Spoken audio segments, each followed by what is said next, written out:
శుభోదయం పిల్లలు, అందరూ బాగున్నారా? మరి ఇంట్లోనే ఉండండి, ఆరోగ్యాన్ని కాపాడుకోండి. మరి చక్కగా ఆన్లైన్ ద్వారా పాఠాలు వింటున్నారు, చాలా సంతోషం. మరి హోంవర్క్స్ కూడా చేస్తున్నారు, చాలా సంతోషం కదా. మరి ఈ విద్యా సంవత్సరం ఇంకా ప్రారంభం కానందున మన కమలా మెమోరియల్ హై స్కూల్ యాజమాన్యం వారు మీ యొక్క భవిష్యత్తును దృష్టిలో ఉంచుకొని, విద్యార్థుల యొక్క భవిష్యత్తును దృష్టిలో ఉంచుకొని చక్కగా ఆన్లైన్ తరగతులని ప్రసారం చేయడం జరుగుతుంది. ఇంత చక్కని అవకాశాన్ని సద్వినియోగం చేసుకుంటారని భావిస్తూ ఇప్పుడు మీకు పాఠాన్ని ముందుకు పరిచయం చేయడం జరుగుతుంది. గతంలో విన్న పాఠాన్ని ఒకసారి పునశ్చరణ చేసుకుందామా? గతంలో రెండో పాఠం సుమతి శతక పద్యాలు. మరి పద్యాలన్నీ చదువుతున్నారా? అందులో భావాన్ని అర్థం చేసుకుంటున్నారా? మరి ఏ పనులు చేయాలి, ఏ పనులు చేయకూడదు ఆలోచించగలిగే జ్ఞానం మీకు ఇప్పుడు ఉంది. ఎందుకంటే మీరు 5వ తరగతి పిల్లలు, ఆ మాత్రం తెలుసుకోగలరు కదా. మరి పాఠంలోకి వెళ్ళబోయే ముందు తెలుగు క్లాస్ మొదలవగానే మీరు ఏం చేస్తారు? చక్కగా ఉపయోగించవలసిన వస్తువులు తీసుకుంటారు కదా. Very good. చూడండి, పాఠ్య పుస్తకం, క్లాస్ 5, పెన్, పెన్సిల్, రబ్బర్ ఇవన్నీ తీసుకొని చక్కగా కూర్చోండి. టెక్స్ట్ బుక్ ఓపెన్ చేసుకోండి. అలాగే రెండవ పాఠం సుమతి శతక పద్యములు, టెక్స్ట్ బుక్ పేజ్ నంబర్ 8.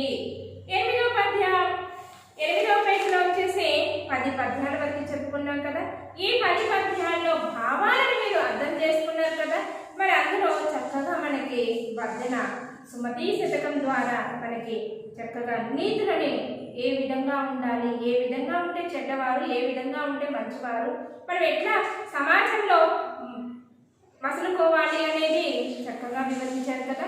మరి వీటన్నిటిని అనుసరిస్తారు కదా. మరి ఇప్పుడు ఈ చిన్న వయసు నుంచి మీరు అనుసరిస్తుంటే పెద్ద అయిన తర్వాత మంచి నడవడికగా నడవగలుగుతారు, మంచి మార్గంలో నడవగలుగుతారు. అవునా పిల్లలు? మరి ఆలస్యం ఎందుకు? మరి 11వ పద్యం చూద్దామా? మరి దాంట్లోకి వెళ్ళబోయే ముందు గతంలో ఏం చెప్పుకున్నాం ఒక్కసారి పునశ్చరణ చేసుకుందాం. తన కోపమే తన శత్రువు. నీ కోపం నీకే శత్రువులాగా ఉంటుంది.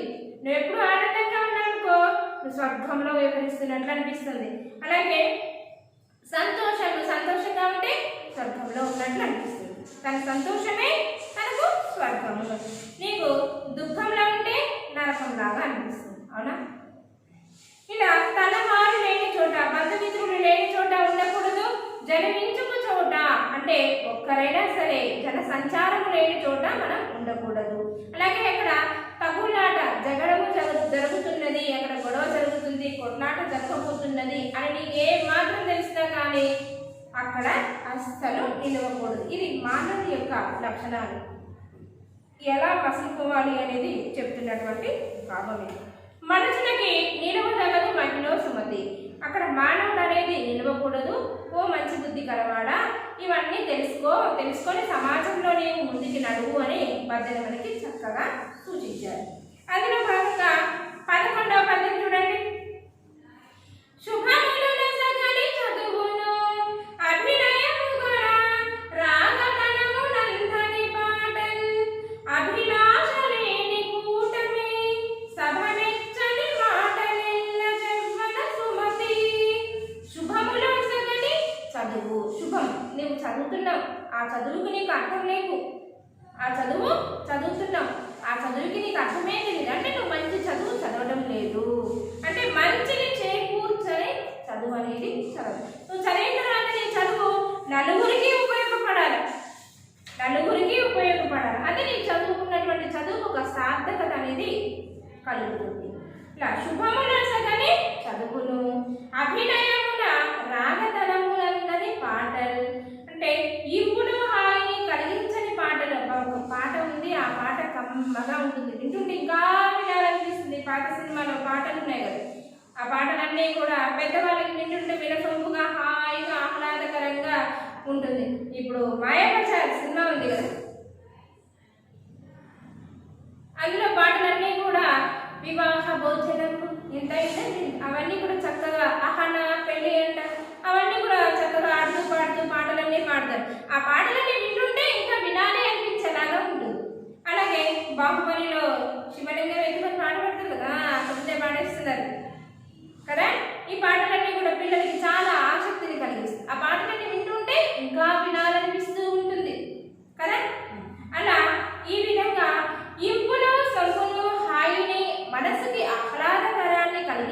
మాటలు పాడాలి. అలా కలిగించని పాటలు, అలా ఉండేటటువంటి పాటలే మనం పాడాలి. అబ్బా ఏంట్రా ఈ సాంగ్, ఈ పాట ఏంట్రా రాదు గాడి అరుస్తుంది అని అంటుంటారు చూసారా, అంటే ఆ పాట అంత ఇంపుగా లేదు, అంటే వినడానికి హాయిగా, మనసుకి హాయిగా లేదు అని.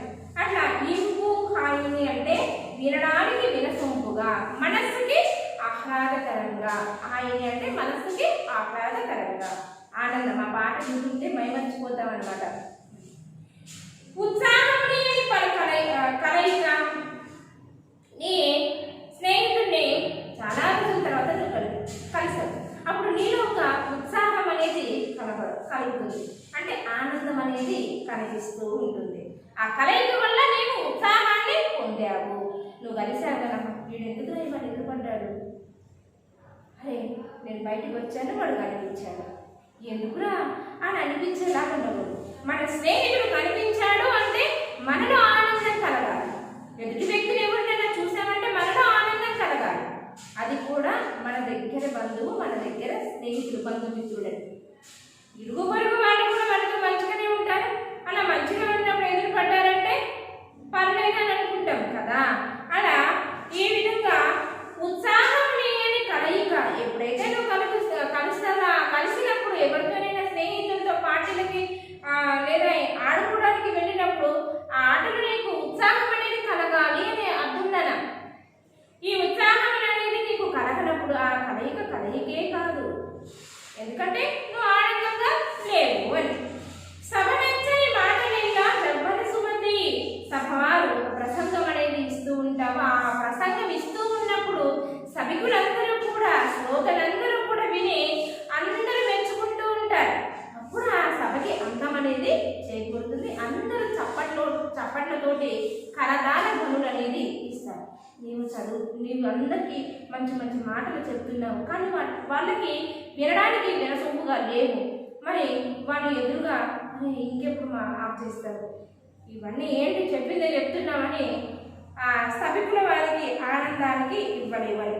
సభవారు మెచ్చని మాటలు సారము లేనట్టివి. సభలోని సభికులందరూ కూడా మెచ్చుకుంటూ ఉంటే నేను ఇచ్చినటువంటి ప్రసంగానికి ఒక సారాంశం అనేది ఉంటుంది, ఒక మంచి మెసేజ్ అనేది అందరిలో నువ్వు పంపించిన వాడు. నువ్వు మాట్లాడుతూనే ఉన్నావు, వాళ్ళకి ఇష్టం లేదు. ఇష్టం లేనప్పుడు అది అందులో ఒక అర్థం అనేది ఉంటుందా? నువ్వు ఎంత మంచి మాటలు చెప్పినా వాళ్ళకి అంత కఠినంగా ఉంటుంది. Is it clear? అంత కఠినంగా ఉంటుంది. ఆ మాటల్లో సారము, అర్థం అనేది ఉండదు. నువ్వు ఎంత మంచి మాటలు చెప్పినా కానీ ఆ మాటల్లోని సారాంశము లేనట్లే సుమా అని దీని యొక్క భావం. ఒకసారి పద్యం చదివిస్తానన్నా, చదవండి. శుభములు నసగని చదువును అభినయమున రాగతనమునందని పాటన్. అభినయిస్తూ రాగం, తాళం, పల్లవితో చక్కగా పాట పాడితే ఆ పాటకే అందం వస్తుంది, ఆ పాటకే అందం వస్తుంది. నువ్వు అభినయం లేకుండా ఇలాగే నిలబడి పాట పాడుతూ ఉన్నావు, ఒక పాట చెప్పినట్టు ఉంటుంది, ఒక కథ చదివినట్టు ఉంటుంది. పాట అంటే ఏంటి? కళ్ళతోటి, చెవులతోటి అభినయం చేస్తూ ఉండాలి, అభినయిస్తూ పాట పాడాలి. ఆ అభినయిస్తూ దానికి తగిన విధంగా, ఇప్పుడు సింగర్స్ పాట పాడుతున్నారు, దానికి అనుగుణంగా పాడతారు, పాడుతూనే డ్యాన్స్ కూడా వేస్తారు. అప్పుడేంటి శ్రోతలకి ఆ పాటకి ముగ్ధులైపోతారు అన్నమాట. అలాంటి పాటలు చాలా ఇష్టము అని. అలా రాగం, తానం, పల్లవి లేనివి, అభినయం లేని పాటలు అనేవి పాటలు కావు అని. అభిలాషలేమి కూటమి సభ మెచ్చని మాటలెల్ల జవ్వన సుమతి. భావం చూడండి. మంచిని చేకూర్చని చదువు, ఇంపును హాయిని కలిగించని పాటలు, ఉత్సాహమనియని కలయిక, సభవారు మెచ్చని మాటలు సారము లేనట్టిది. సభవారు మెచ్చుకునే విధంగా మాటలు మాట్లాడకపోతే అందులో నీవు మాట్లాడిన మాటలన్నిటికీ కూడా అర్థం అనేది లేనట్లే అని దీని యొక్క భావం. చివరిగా పద్యం చూడండి, 12వ పద్యం. ఎప్పుడు సంపద కలిగినప్పుడు బంధువులు వత్తురది ఎట్లన్నన్, తెప్పలుగా వెలుగు నిండిన కప్పలు 10,000 చేరుకదనా సుమతి. ఎప్పుడు సంపద కలిగిన నప్పుడు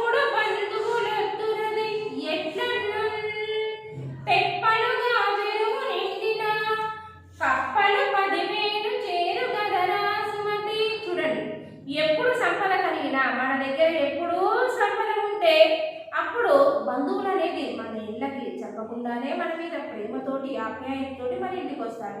అది ఎట్లా సాధ్యమవుతుంది అంటే చూడండి, తెప్పలుగా చేరువు నిండిన, తెప్పలు అంటే కుప్పలుగా, చేరువు అంటే చెరువు అని అర్థం అన్నారు కదా, జే అని ఇచ్చారు కదా, చేరువు అంటే చెరువు. చెరువులో ఏముంటాయి? కప్పలు. చెరువు నిండా నీళ్ళు ఉన్నప్పుడే చెరువు నిండా కప్పలు కూడా ఉంటాయి. మరి చెరువు అంతా ఖాళీ అయిపోయిందంటే ఆ కప్పలు ఆ చెరువులో ఉంటాయా?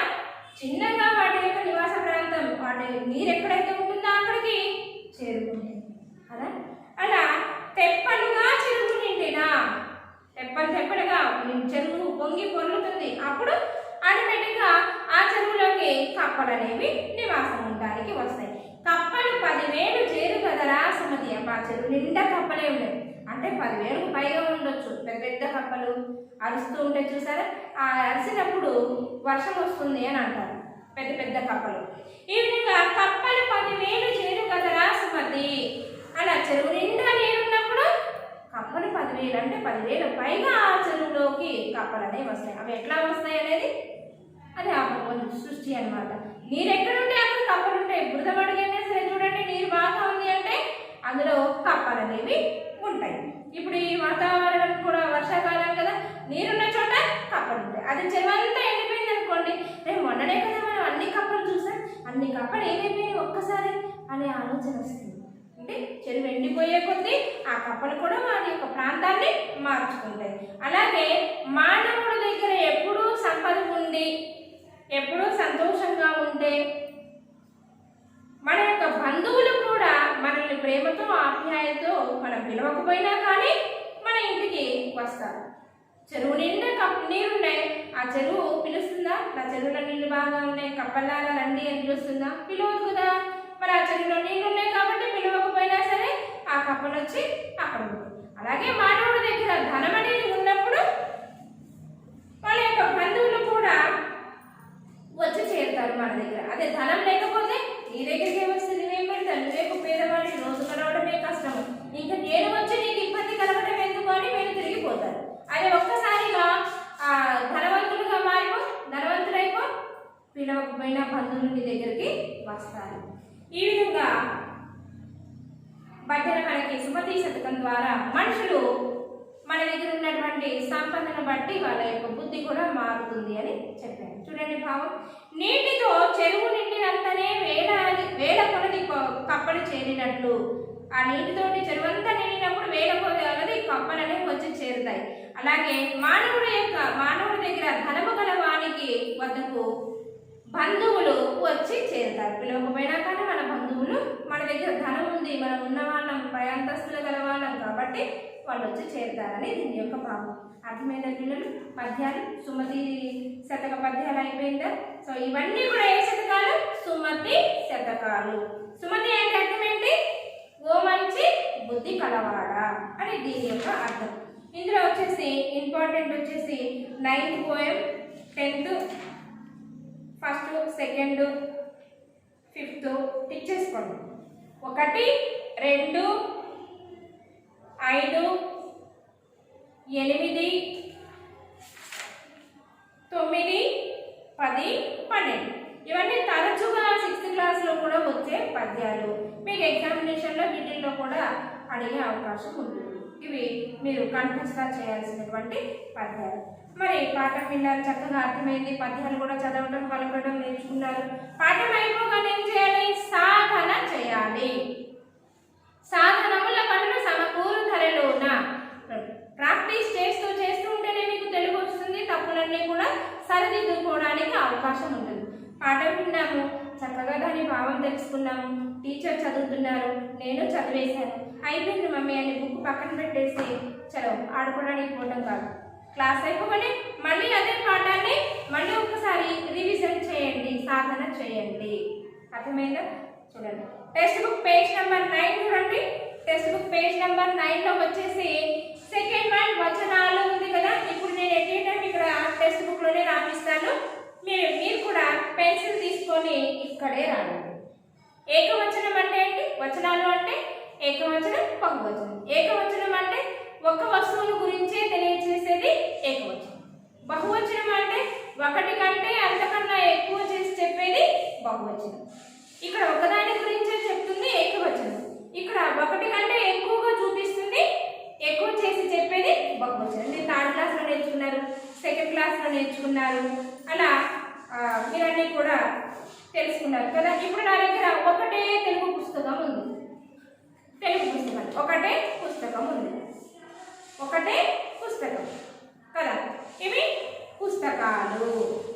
ఓకే, ఇప్పుడు రెండు ఉన్నాయి కదా పుస్తకాలు. మరి ఒకటే పుస్తకం, ఇది పుస్తకం, ఈ రెండు పుస్తకాలు. అర్థమైందా? ఇప్పుడు ఇదేంటి నా దగ్గర ఉన్నది చాక్ పీస్, ఒకటే ఉంది కదా. మరి ఇప్పుడు నా దగ్గర 2, 3 ఉంటాయి చాక్ పీసులు. అవునా? 3 ఉన్నాయి, 3 చాక్ పీసులు అనుకోండి. చాక్ పీసులు, పెన్, పెన్ను, పెన్నులు, అలా. ఈ విధంగా ఒకటి కంటే ఎక్కువ చేసి చెప్పేది బహువచనాలు. మరి అర్థమా? మీరు సెకండ్ క్లాస్ నుంచి నేర్చుకున్నారు, మీకు ఐడియా ఉంది. మరి ఒకసారి మీకు పాఠంలో నుంచి ఏమి ఇచ్చారో చూద్దాము. So children be careful, listen, జాగ్రత్తగా వినండి. టెక్స్ట్ బుక్ పేజ్ నెంబర్ 9లో వచనాలు మీరు ఇక్కడే రాయాలి. నేను అండర్లైన్ చేసిన పదం ఇక్కడ మీకు ఆల్రెడీ ఏకవచనం ఒక పదం ఇచ్చేసారు. ఇప్పుడు మీరేం రాయాలి? బహువచనం పదం రాయాలి. చూసుకొని జాగ్రత్తగా రాయాలి. చూడండి, సెకండ్ బిట్ వచనములు. నేను చెప్పేటప్పుడు నాతో పాటు మీరు కూడా పలకండి. ఏంటి వచనములు. మొదటిది ఏముంది? నోరు. మనిషికి ఎన్ని నోర్లు ఉంటాయి? నీకు ఎన్ని ఉన్నాయి నోర్లు? ఒకటే నోరు అంటారు. నోరు అంటే బహువచనం.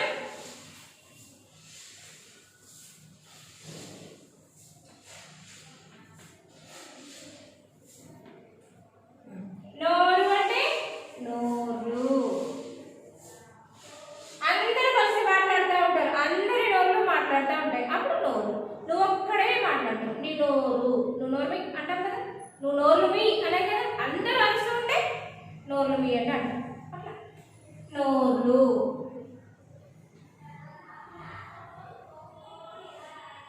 గీత గీసిన పదం మీరు రాసుకోవాలి అని అర్థం. చూడండి, ఇక్కడ రెండోది ఏముంది? బహువచనం ఇచ్చారు. తమ్ములు. మీకు ఎంతమంది తమ్ముళ్ళు ఉన్నారు? ఇద్దరు ఉంటే ఇద్దరు తమ్ముళ్ళు. ఒక్కడే తమ్ముడు ఉంటే తమ్ముడు అని పిలుస్తాం. అవునా? ఇప్పుడు ఏకవచనంలో ఏం రాసుకోవాలి? తమ్ముడు.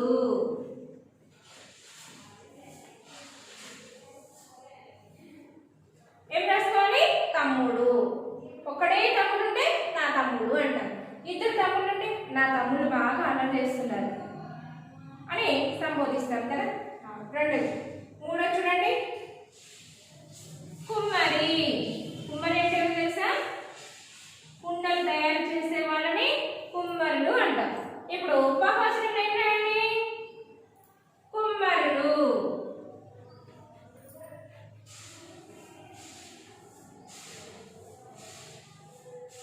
గీత గీసిన పదాల దగ్గర మీరు రాయాలి. చూడండి జాగ్రత్తగా. ఆల్రెడీ ఏకవచనాలు బహువచనాలు ఇచ్చారు. మీకు తెలియడం కోసం అటు ఇటు మార్చి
అదేవిధంగా మీరు అక్కడ ఉండి కూడా టెక్స్ట్ బుక్ అనేది పూర్తి చేయాలి. నెక్స్ట్ వన్ చూడండి, ఇక్కడ వీళ్ళు రాసుకోండి, ఉంచేస్తారు అభ్యయనం. చూడండి, ధన్యుడు.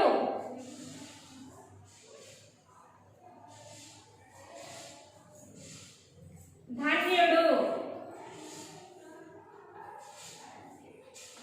మరి బహువచనం ధన్యులు. ధన్యులు.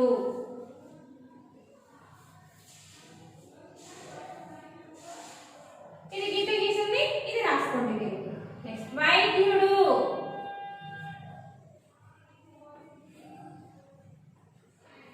వైద్యులు.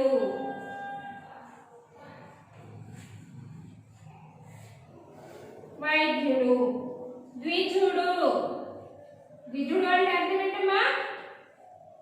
బ్రాహ్మణుడు అని.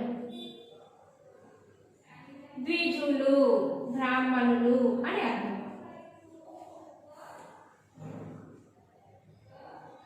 ఊరు. ఇక్కడ చూడండి, ఇక్కడ నోర్లు రాసినట్టు ఇక్కడ రాకి లావత్తు రాయకండి. ఊరు అన్నప్పుడు అలా రాయాలి. ఊళ్ళు. ఊళ్ళు లా రాసి లాక్కుము లావత్తు ఊళ్ళు రాయాలి. గూడు అంటే గూళ్ళు. నెక్స్ట్ నల్లి. నల్లులు.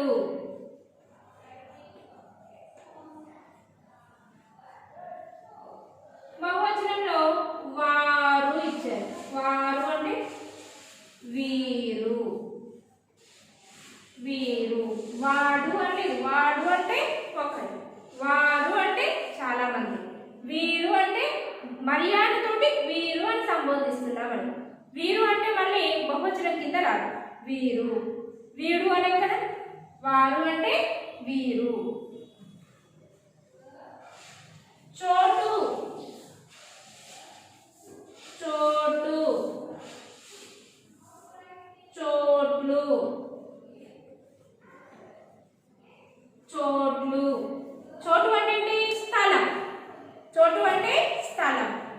చోట్లు అంటే స్థలములు అని అర్థం. చెట్టు అంటే చెట్లు ఎలా రాస్తున్నాం? గట్టు అంటే గట్లు ఎలా రాస్తున్నాం?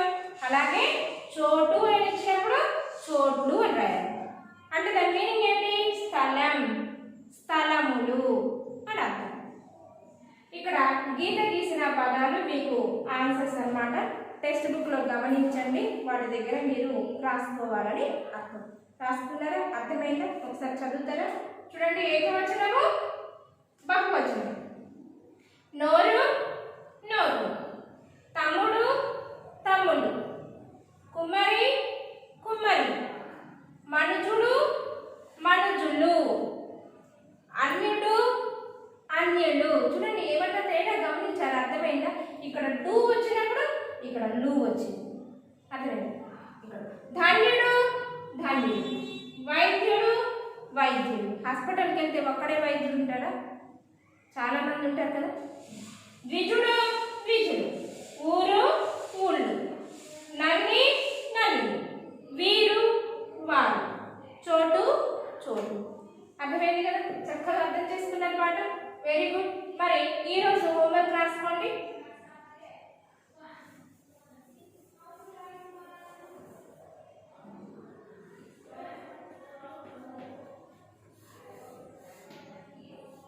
Learn and write. Textbook page number 9, second bit. In homework book ఏమున్నాయి? పేజ్ నెంబర్ 9లో సెకండ్ బిట్ ఏముంది? ఇప్పుడు మనం నేర్చుకున్నటువంటి ఏకవచన బహువచన పదాలు మళ్ళీ ఇంటి దగ్గర ఒకసారి మీరు సాధన చేయాలి అనే ఉద్దేశంతో మళ్ళీ ఇచ్చాను అనమాట. చదవండి, రాయండి. పాఠం అర్థమైంది కదా?